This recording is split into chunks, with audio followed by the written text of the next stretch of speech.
আওয়ামী লীগকে বাঁচাতে ভারতের নতুন স্বরূপ পরিকল্পনা। গত 20 সেপ্টেম্বর ভারতের পররাষ্ট্র মন্ত্রণালয়ের বাংলাদেশ বিষয়ক বিশেষজ্ঞ, সাংবাদিক, কূটনীতিক এবং অবসরপ্রাপ্ত কূটনীতিকদের নিয়ে এক ক্লোজ ডোর মিটিং করেছেন ভারত। ওই বৈঠকে মূল আলোচ্য বিষয় ছিল বাংলাদেশের চলমান ভারতীয় প্রকল্প ও রিসেটেল আওয়ামী লীগের পুনর্বাসন। বৈঠক সূত্রে জানা গেছে, সেখানে সাংবাদিক ও আমলাদের পাশাপাশি বেশ কয়েকজন অধ্যাপককে তাদের মতামত দেওয়ার জন্য আমন্ত্রণ জানানো হয়।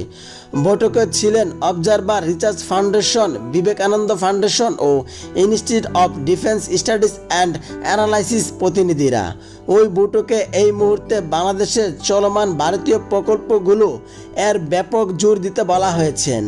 পাশাপাশি ভারতের সাথে শেখ হাসিনার সরকারের মধ্যকার হওয়ার সমঝোতা স্মারক পুনর্বিবেচন করা হলে সম্পাদিত চুক্তিগুলো থেকে বর্তমান সরকার যেন সরে না যায় সেটি নিশ্চিতের তাগিদ দেওয়া হয়েছে। তবে সব কিছু ছাপিয়ে উঠে বৈঠকের মূল আলোচনা গড়ায় আওয়ামী লীগের পুনর্বাসন। বৈঠকে minutes of the meeting the mirror এশিয়ার কাছে এসেছেন।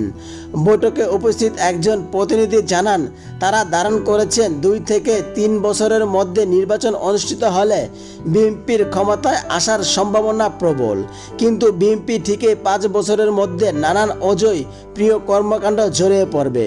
বাংলাদেশের দ্বিতীয় দলীয় রাজনৈতিক বাস্তবতার তখন জনগণের সমর্থন আওয়ামী লীগকে দিতে বাংলাদেশের দ্বিদলীয় রাজনৈতিক বাস্তবতায় তখন জনগণের সমর্থন আওয়ামী লীগের দিকে ঘুরে যাবে। এই আলোচনায় 2009 সালে শেখ হাসিনার ভূমিধ্বস জয়ের উদাহরণ জানা হয়। ভবিষ্যৎ আওয়ামী লীগের জন্য যে পথ খোলা রাখতে বর্তমান সংস্কার প্রক্রিয়া এবং আসন্ন নির্বাচন আওয়ামী লীগের অংশগ্রহণ নিশ্চিত করতে তাগাদা দেওয়া হয়। বৈঠকে একজন থিঙ্ক ট্যাঙ্ক প্রতিনিধি রিসেটেল আওয়ামী লীগ পরিকল্পনার চূড়ান্ত করার আগে বাংলাদেশে গিয়ে ভারতের অরাজনৈতিক বন্ধুদের পরামর্শ দেওয়ার কথা বলা হয়। উপস্থিত একজন গোয়েন্দা কর্মকর্তা বলেন, ইতিমধ্যে দিল্লির, কলকাতা ও আগরতলা বেশ কয়েকজন আওয়ামী লীগের কেন্দ্র থেকে তৃণমূল পর্যায়ে নেতা আশ্রয় নিয়েছে। তারা সংঘবদ্ধ হওয়ার জন্য ভারতীয় কর্তৃপক্ষের সমর্থন চেয়েছেন।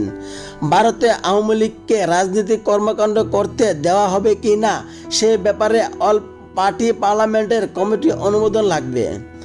তার উত্তরে একজন বিশেষজ্ঞ বলেন, 1971 সালে আওয়ামী লীগ ভারত এসে দল চালিয়েছেন। কলকাতা, আগরতলা তারা দলীয় মিটিং করেছেন। নেপালের কমিউনিস্ট পার্টি প্রতিষ্ঠিত হয়েছে কলকাতায়।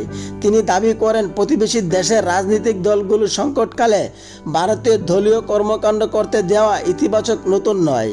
তিনি ভারতের আওয়ামী লীগের সংগঠিত হওয়ার অনুমতি দেওয়ার পক্ষে মত দেন। তার বক্তব্যের জবাবে অবসরপ্রাপ্ত একজন কূটনীতিক বলেন, ভারতে আওয়ামী লীগের দলীয় কর্মকাণ্ড পরিচালনা যেন গোপনে হয় এবং তা গণমাধ্যমে জানতে না পারে, অন্যথা বর্তমান সরকারের সাথে সম্পর্ক ক্ষতিগ্রস্ত হতে পারে।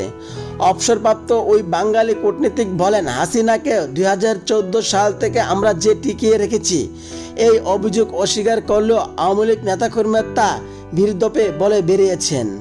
আওয়ামী লীগ নেতাদের যে ব্যাপারে ওরিয়েন্টেশন দেওয়ার দরকার বলে যোগ দেন তিনি।